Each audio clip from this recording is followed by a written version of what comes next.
Dr. Ravi Zacharias, in conclusion, could you tell our viewers what each of us can contribute to create a better society, a better nation, and a better planet to live on? The most important pursuit in life is truth. If you do not find the truth, everything else becomes just momentary. That's the first thing. But the second thing is we need to learn to dialogue with each other peaceably, even when we disagree. The pursuit of truth can often make you feel exclusively the possessor of it. Dialogue peaceably is critical to live and to let live, and then truth will triumph in the end. That's why we talk and speak and write, to learn to talk intelligently, ironically, and peaceably. When we do that, then we can debate and discuss and even differ and find out where the truth ultimately leads us. I believe it leads us to God. Having lived in the West for so many decades, what's the difference you find between India and America? Huge difference, but today, when I went to Canada in 1966, there were 500 Indians in Toronto. Mm-hmm. Today there are 500,000 Indians in Toronto alone. It's a different world. So, but what's different, I think they've lived off a system where there were checks and balances in government and ethics and all, and so it did not lend itself as easily to corruption and so on. But unfortunately here in India, that's been sort of the holes in the net have been too big. Too many have fallen through. Yeah. But on the other hand, ultimately your family, your values, your life and all become individual pursuits. Cultures have important distinctives, and they're based on how they view life's purpose and meaning. I'm at home in Delhi, as I'm at home in Atlanta, Georgia, where I live, or in Toronto.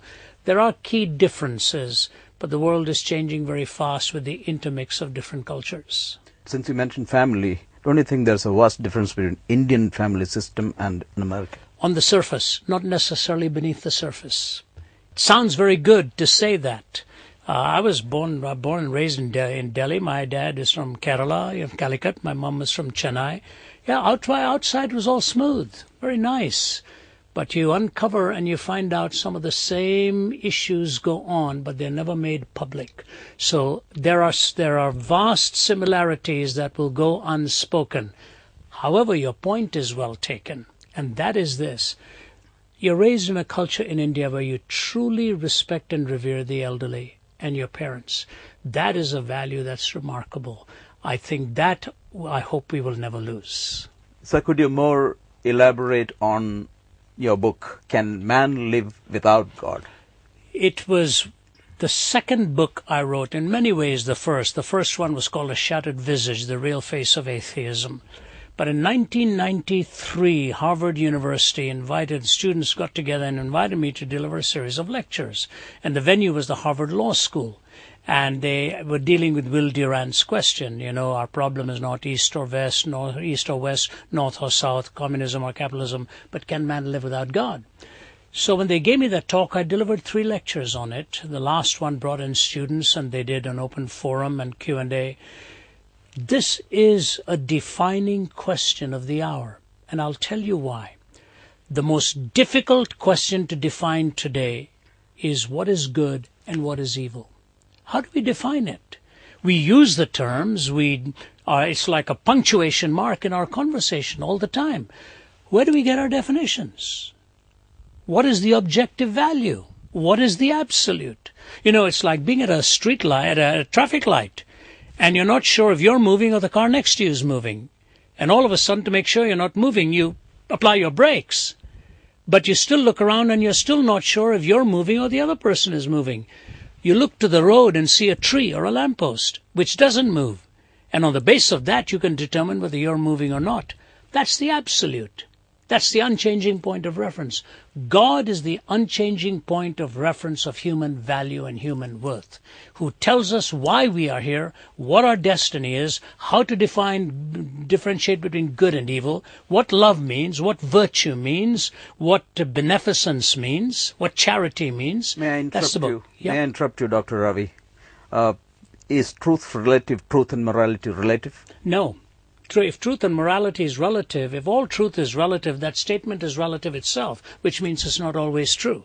So truth has to be the absolute. That's exactly what I mean. God is the unchanging point of reference for value and reason. So truth being relative is a self-defeating statement. It cannot hold itself, which is basically saying all truth is relative. If all truth is relative, it includes that statement. If it includes that statement, it means that statement is not absolute either. What is the subject of apologetics? Apologetics is the presenting the defense of what you believe. And a Christian apologist is one who defends the Christian faith. And so that's why I say it's very important to do it kindly, gently, peaceably. And apologetics comes from the Greek word apologia, which means to give an answer to when somebody asks a question. That's what I'm an apologist. My field of study was philosophy and apologetics, and that's what I do. Dr. Ravi, is it ever possible to live without God? Of course it is possible to live as if there is no God. It is logically possible to do that, but it is existentially devastating to do that. Because, as G.K. Chesterton said, the tragedy of disbelieving in God is not that a person ends up believing in nothing. Alas, it is much worse. A person may end up believing in anything. Mao Zedong introduced the philosophy of total atheism to his people. Over 60 million of his people were slaughtered.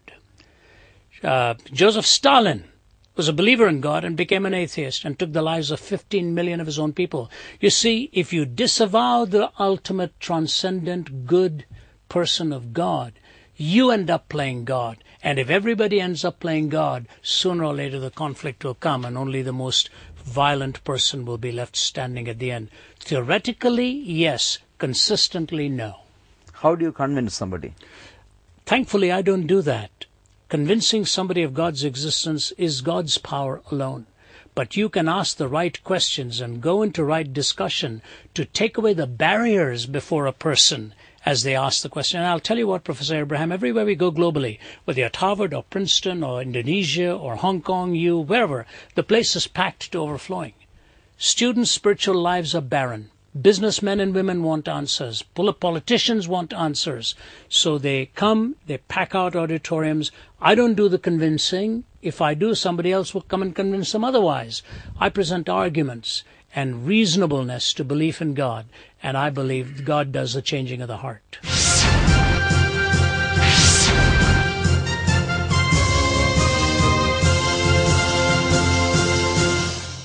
Dr. Ravi, do you have a lot of followers of the teaching of God and Christ and such?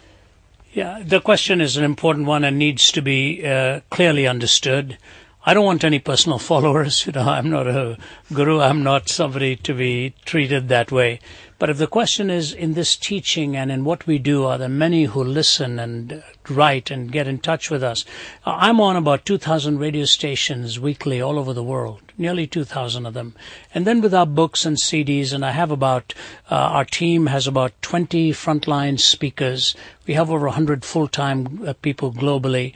Yes, there are tens of thousands who log on to our website and get our material, but we're not pointing people to ourselves. No. That would be a fatal mistake. We are pointing people to God, and as they follow God, our mission will be accomplished. And personally, I'm a Christian myself, and so I point them to the faith that I believe in, and they can check out the teachings themselves and decide whether this is true and worthy of whether Christ is being worthy of being followed. How does the Lord Jesus Christ make a difference in believing in God? Absolute difference. Absolute difference. And I think this is the thing. But again, let me say this very carefully. I realize there are people listening with all kinds of beliefs, all kinds of differences, and so truth has to be tested. And so when I point to the person of Jesus Christ, I'm telling them, when he said he's the way, the truth, and the life, to test out his truth claims. What does he mean by life? How does he define love? How does he define value? What does he say about the family? What does he say about integrity in the workplace? What does he say about truth? What does he say about ethics? What does he say about my destiny? What does he say brings me day-to-day meaning? Those are the issues people are asking. We present it. They can test it out for themselves and see indeed whether it meets the test of truth. Oh, taste and see that the Lord is good. That's exactly it. Thank you, Dr. Ravi, Thank you, sir. for sparing your valuable moments, and thank you, viewers. We have an opportunity to listen to Dr. Ravi more at Srimulam Club, Vardaka, Trivandrum at 6:30 this Saturday, 11th June. Thank you all.